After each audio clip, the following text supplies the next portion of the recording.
السلام عليكم احبائي حبيباتي، كنتمنى تكونوا بخير وعلى خير دائما. الجديد مع فاطمه الزهراء. كنتمنى تكونوا في صحه جيده واحوال طيبه في الظروف اللي احنا فيها، ويوم ثاني ايام البيض، الله يبيضها علينا كاملين وعلى جميع الامه الاسلاميه ان شاء الله يا ربي بالمغفره والتوبه. موضوع اليوم كما شفتوه هو خاص، كما قلت لكم يوم ابيض من ايام البيض، يعني نسمعوا ان شاء الله على الاخبار الساره، واللي فعلا هو خبر سار للمهاجرين غير الشرعيين ولا الناس اللي ما عندهمش الوراق. يعني فعلا ملي سمعنا الخبر يعني ما بغيناش نهبطوا الفيديو، يعني من اول لحظه تنزيدوا نتاكدوا يعني فعلا هذه يكون واحد التطبيق ولا هذه يكون واحد القانون اللي فعلا ما خصناش نهبطوا الفيديو نبقاو نكذبوا على الناس وخليهم يعيشوا نقولوا حنا في الاحلام وفي الاخر ما يكون حتى شي حاجه. فعلا التسويه القانونيه هذه تكون للمهاجرين الغير الشرعيين، والتطبيق هذه بدا ان شاء الله يعني عن قريب عاجل ان شاء الله بعد فيروس كورونا اللي كنتمنوا حتى هو يكون عنده بعض الايجابيات بغض النظر على السلبيات. موضوع اليوم هو كما قلت لكم، انتم عارفين التسويه هذا موضوع كيهم طبعا الفئه الاولى هم الناس اللي ما عندهمش الوراق وما عندهم حتى شي قانون هنا في اسبانيا، يعني اللي كيامنهم ولا اللي كيضمن لهم الحقوق ديالهم. حنا عارفين الدوله الاسبانيه يعني كنعتمد الاقتصاد ديالها اللي خصكم تعرفوه مزيان، هو اول شيء عندها الفلاحه والسياحه. اذا كورونا فعلا كانت واحد السبب بهذا الموضوع ديال التسويه القانونيه للمهاجرين غير الشرعيين. علاش؟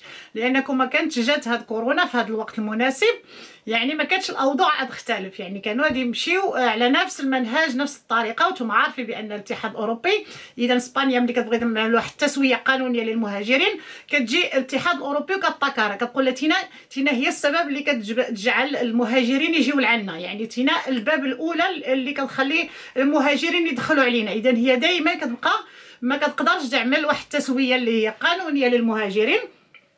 علاش؟ لان هي داخله في الاتحاد الاوروبي، وهذا يعني كيقولوا هما كيأثر عليهم هما. اذا هنا حاليا ملي جات كورونا الاتحاد الاوروبي كامل ضار، يعني الدول الاوروبيه كامله مضاره، يعني بالمجال الاقتصادي خصوصا الفلاحه. راه ماشي اسبانيا هي اللي متضرره في هذا المجال هذايا او لا متضرره بهذه اليد العامله، بالعكس اوروبا وبعض الدول الاخرى اللي هي كبيره طبعا وهي داخله فيها بزاف الدول اللي كبيره اقتصاديا من غير اوروبا تاع الغرب،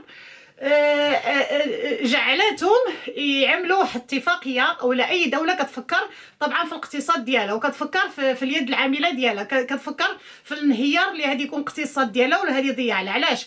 لان انتم عارفين الفلاحه ما يمكنش الاستغناء عليها في اي بلد، وهنا في اسبانيا كما قلت لكم كتعتمد عليها هي الاوليه. علاش؟ لان اذا ما كانتش الفلاحه راه ما كاين حتى شي حاجه في المجتمع، يعني واخا يكونوا الفلوس وما كانتش الفلاحه راه الناس ما ياكلوا ما يشربوا ما يمكنش.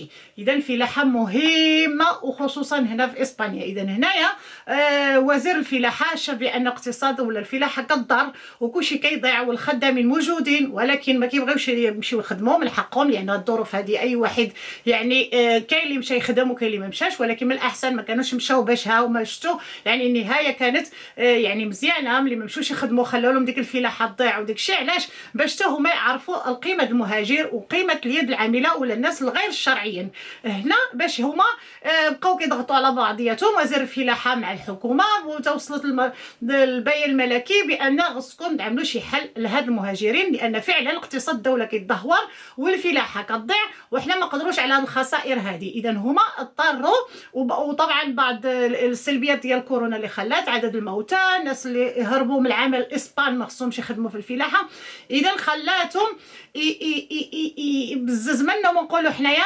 يعملوا هذه الفكره ديال التسويه. هي ان شاء الله هذه تكون عن قريب عاجل، يعني التطبيقات ديال القوانين انتم عارفين يعني ماشي كما كيقولوا القانون هذه يطبقوه في نفس اليوم ولا غدا ان شاء الله ولا اسبوع. طبعا كيكون شويه بشويه التدريج، يعني بالتدريج. كما قلت لكم في الفيديو اخر انا كنت هضرت على باش قلت لكم الحراقين اذا عقلتوا في واحد الفيديو اخر ما تخافوش، راكم الناس مهمين والدوله راه كتعتمد عليكم. راه واخا الضوضاء هذه والصداع هذه اذا عقلتوا الفيديو ديالي السابق يعني تقريبا اختار من شهر ركزت لكم على القضيه هذه لان ما عادش كنعلق لي شي تعليق خصوص المهاجرين، وعطيتكم اهميه لكم قبل ما نوصلوا حنا لهاد الاوضاع هذه. وفيديو الاخير اللي قلت لكم ان التسويه فعلا هذه يكون خبر مفرح، ما تقلقوش، راه غادي يكون خبر فعلا يعني هذه يطبق وغادي يكون قانوني فعلا، يعني ماشي هضره ولا باش نقول لكم باش نقولوا حنا باش نحفزوكم ولا باش نواسيوكم، لا يعني فعلا قانون يعني اصدار صحيح.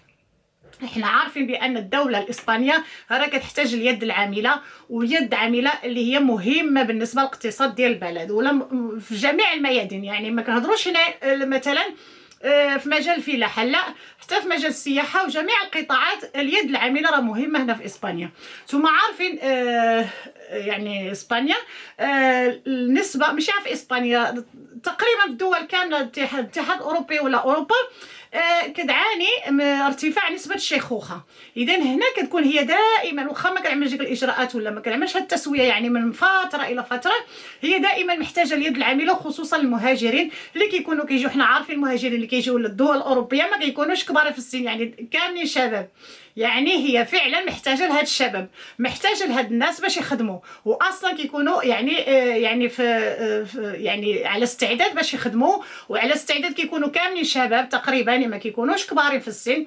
اذا الدوله هي فعلا محتاجه لهم، بغض النظر على كورونا كاينه ولا ما كايناش. هاد كورونا هذه كتعا سبب يعني باش هما يعني نقولوا حنا باش ينقذوا اقتصاد الدوله ديالهم.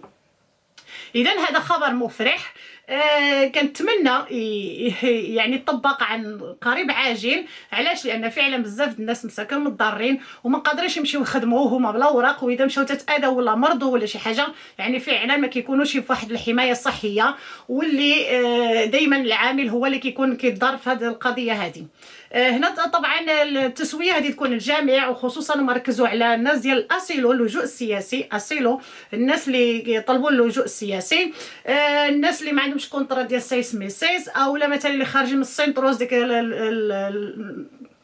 مينوريس اللي كيكونوا مثلا عاشوا في السنتر ومن بعد خرجوا كيبقاو بلا اوراق، البنات اللي خدامين في فريسه، يعني ركزوا حتى على الناس ديال الناس العاديين اللي ما عندهمش الاوراق وما خدامينش وما عندهم حتى شي علاقه لا باللجوء السياسي ولا بهذيك، ومضروب بصفه عامه طبعا. يعني ملي كيكون واحد التسويه قانونيه غادي تكون للجميع. هما حددوا بعض المناطق يعني طبعا اللي هي قريبه، مثلا ركزوا الان على المناطق الفلاحيه واللي فيها الفلاحه اكثر، باش الناس كيمشيو يتزموا ويتقيدوا في نفس الوقت غادي يعملوا لهم الاجراءات ديالهم. اللي بغيت نركز عليه انا هو الناس اللي باغيين يتقيدوا ويمشيو مثلا باش يتقيدوا في الفلاحه وبغيو يخدموا باش يعملوا التسويه القانونيه ديالهم. اول شيء خصهم يكون عندهم الجواز السفر. اذا ما كانش عندهم في هذه الظروف هذه وصعيب عليهم باش يعدلوا، راه كاين طبعا القنصليات هما اللي كيتكلفوا بهذا الباسابورتيس باش يعدلوه، لان فعلا ما يمكنش تينا هذه تلتجا لواحد الشركه او تلتجا مثلا باش تطلب تينا واحد القوانين ديالك ما يكونش اول شيء عندك هو جواز السفر، لان به كيعتمد. وحنا عارفين بزاف الناس ما يكونش عندهم، مادام ما عندوش الاوراق كيكون ما عندوش ولا تسالالو ولا الفيتشه ديال تاريخ الصلاحيه تسالات له. اذا هنا خصو يرد البال، اول شيء خصو يكون عنده جواز السفر ديالو جاهز، يعني باش ملي يفتحوا يكون اول شيء على الاقل جواز السفر. اما شهاده السكنه ولا الترخيطه ديال السانيتاريه داكشي من بعد كيجي، مادام القانون هذه يطبق على الجميع، ما يبقاوش يعني يحاسبوكم على شهاده السكنه ولا على الترخيطه الميديكو ولا شي حاجه. المهم هو يكون عندك جواز سفر، يعني جواز السفر بان عنده رقم باش هما يعتمدوا عليه في الاجراءات ديالهم الاداريه. هذه اللي مهمه وبغيت نركز لكم عليها. وكما عارفين بان تا فرنسا وايطاليا والمانيا تا هما بداو يعملوا هذه الاجراءات ديال تسويه الاقامه طبعا. علاش؟ لان تا هما فعلا متضررين ومحتاجين اليد العامله، وكيبقى هو المهاجر الوحيد الحل الوحيد باش هما يقدروا يرفعوا من اقتصاد البلد باش ما يزيدوش يتدهوروا اكثر ما هما متدهورين. حنا عارفين بان الدول كامله راه كتجيب المهاجرين او الناس باش يخدموا عندها في الدوله ديالهم. كل واخا من المغرب كيجيو قانونيا مثلا باش يخدموا في الفلاحه. حنا عارفين بان المهاجرين راه كيجيو للدوله يعني قانونيا ولا غير قانونيا. مثلا المانيا ما عندهاش مشكل، انا غادي تمشي مثلا بلغاريا رومانيا هذه تجيب المهاجرين باش هما يخدموا لها في الاقتصاد ديالها باش يساهموا، لان عامله الحلول ديالها. باقي فرنسا وايطاليا واسبانيا هما كيحاولوا يعملوا واحد التسويه باش هما ينقولوا حنا ينقاذ ما يمكن انقاذه. اذا خبر مفرح. طبعا غادي يكون التطبيق ولا بالقوانين فوقاش خصك تمشي ولا خصك تجي، هذه طبعا هذه تكون حتى هو موضوع اخر، وفوقاش يبداو بالفيتشا واللي بغى يدفع وكيفاش غادي ندفعوا. حتى حنا معكم ورانا كنستناو اخر الاخبار واي تغييرات جديده ولا تبدا فيها فعلا التطبيق. يعني ما جيبوش على خبر هيدا بركي سمعنا ولا عقرينا ولا شفناه، لا هي ما كانتش صحيحه مؤكده، راه ما نهبطوا حتى شي فيديو. فعلا خصنا باش نفرحوكم، خص يكون فرح فعلا حقيقي ما يكونش مزيف. وكنتمنى يعجبكم الفيديو. اي تساؤلات ولا اي شرح مفصل ولا اي حاجه اللي هي قانونيه فعلا، لان دابا ما بغاش نهضركم على المواضيع ديالي السابقه اللي كنت دائما كنهضر عليها، تحفيز الذات وتطوير الذات يعني مش القبيل، وحتى القوانين من دائما كنهضر لكم فيها اذا كانت شي حاجه مهمه طبعا واللي كتهم الجميع واللي كيكونوا بزاف الناس ما عارفينهاش كنت نطرق ليها. حاليا غادي نحاول نطرق طبعا للاغلبيه الجميع المجال القانوني. علاش؟ لان فعلا في الظروف هذه اللي حنا فيها خصنا نوعيو بعضياتنا ولا نشوفوا الحوايج اللي يعني عفوا اللي هذه تساعد الجاليه باش تزيد القدام، لان فعلا حنا في واحد الظروف اللي هي صعيبه، لا قانونيه ولا الازمه اقتصاديه ولا الحاله اللي كنعيشوها. يعني حنا ماشي في حاجه دابا الان باش نحفزكم على تطوير الذات ولا على تغيير الحياه ديالكم. خصنا حتى نغيروا هذا الوضع اللي حنا فيه ونشوفوا ان شاء الله مستقبلا غادي يكون خير ان شاء الله، وكلشي غادي يدوز وكلشي غادي يتعاود بحال شي قصه، ومن بعد عاود نبداو الحياه ديالنا الجديده. حاليا نبقى نركز لكم على بعض القوانين ولا بعض الاجراءات اللي هذه اتخاذ جديده ولا الاحتياطات اللي خصنا نعملوا، لان باقي فعلا ما جا يعني الحجر الصحي راه ما هناشي. واذا رجعتوا الفيديو ديالي القديم قلت لكم دائما تنتظروا الأسوأ. علاش؟ لان الامور حنا عارفين بان الموضوع ديال كوفيد 19 بان الحمد لله دابا في انخفاض، واخا هذاك حنا الاحصائيات ولا الاعلام راه ما جبناش الحقيقه باش يهدئنا طبعا من الانفس وداك الشيء، واخا عارفين حنا بانه هو باقي زايد، ولكن الحجر الصحي راه هذه طول سي او سي. علاش؟ فكروا بان هذا الشهر هذا راه تسالى ماي ابريل، راه حنا مسالين فيه باقيين في الحاله ديالنا، يعني باقيين في نفس البونط نقولوا حنايا. اللي باقي خصنا الحجر الصحي راه غادي يطول، يعني قول حتى يفوت شهر رمضان كامل وحنا باقيين في الحجر الصحي. اذا على هادشي قلت لكم انا غادي نبقى نطرقكم على بعض المواضيع لان عارفه الموضوع هادي طول. حنا نطلبوا الله بان ينقص وحتى شي واحد ما يتاذى وكلشي يكون بخير وعلى خير ونرجعوا للحياه ديالنا الطبيعيه واليوميه. ولكن الواقع اللي كنعيشوه راه ما كيقولش هادشي هذا، يعني الواقع اللي كنعيشوه يعني منطقي. ولا بغيتوا تفكروا ولا الاعتقاد ديالي انا كما قلت لكم فيديوهات اخرين نعولوا على شهر شهرين اخرى، راه فاتت شهر وقلت لكم قبل ما نوقف على عمل سبحان الله.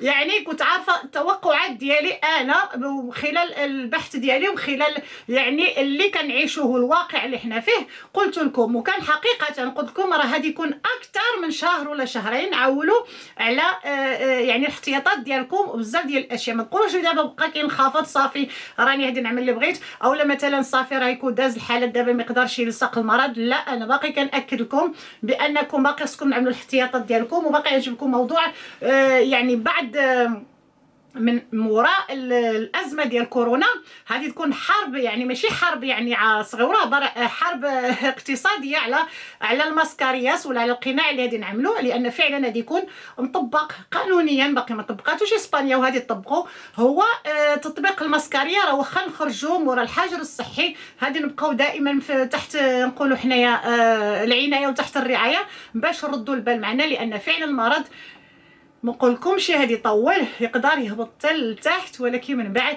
هادي يجي واحد اخر اذا كان خبر صحيح هادي يجي في سبتمبر اللي ماشي هو كورونا واكثر من كورونا. يعني انا ماشي كنقول لكم باش نخلعكم ولا نخوفكم، ولكن ما تسمعوش بان كورونا انخفض صافي نبقاو تهاونوا ونرجعوا للحاله الطبيعيه ديالكم. بالعكس راه المرض باقي منتشر، باقي كيصيب الاشخاص، باقي الناس كيتفكتاروا.